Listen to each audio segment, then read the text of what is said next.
Why are you chasing happiness? Who told you that happiness is the highest goal of life? Friedrich Nietzsche would ask you this not to mock you, but to wake you up.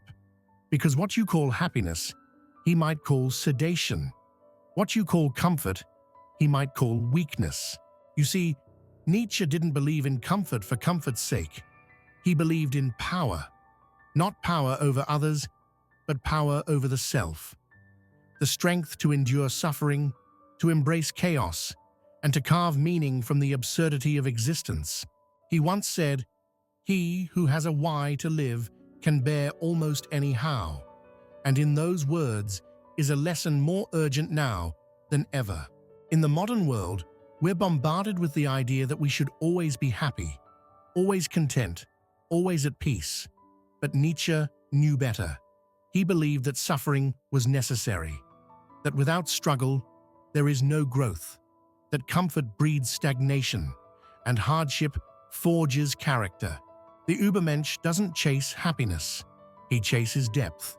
He chases truth. He chases power, the kind that cannot be taken, because it is built from within. And Nietzsche lived what he taught. Sickly for much of his life, misunderstood, ridiculed, alone, he turned his pain into philosophy. He made his mind a fortress and his thoughts a battlefield. He suffered, but he did not break. He transformed.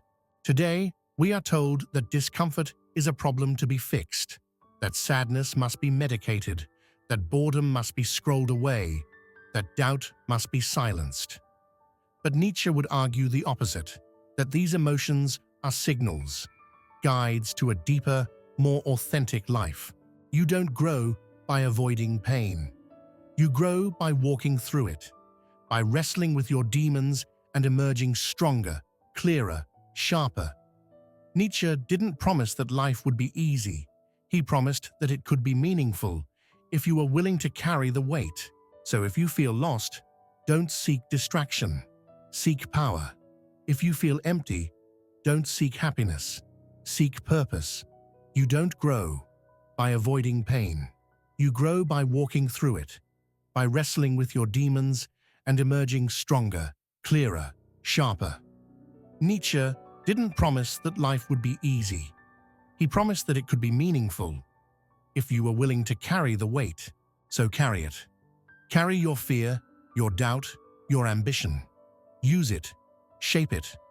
Let it make you dangerous, not to others, but to your former self, to your laziness, to your limitations. Because the point of life is not to feel good all the time. The point is to become something powerful, something rare, something real. Don't seek happiness. Seek power. Now, to understand Nietzsche more deeply, we must confront one of his most provocative ideas: slave morality. Nietzsche believed that not all morality is created equal. In his view, there are two fundamental types: master morality and slave morality.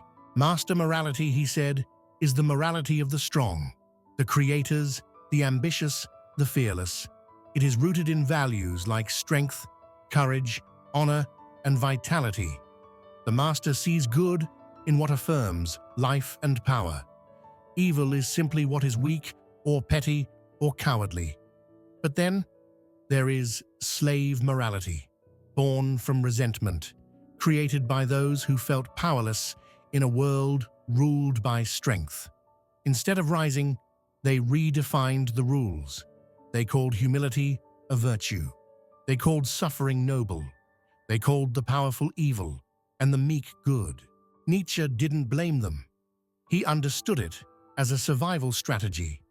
But he warned us, when slave morality dominates a culture, it celebrates weakness and guilt. It teaches people to be ashamed of their instincts, their ambition, their desire to rise. It whispers that to be great is to be corrupt, that to suffer is to be pure, that to forgive is to be holy, even when justice is denied.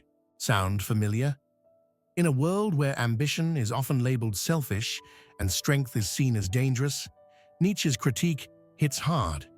He wanted us to question the moral systems we've inherited. Who do they serve? Who benefits when you stay small?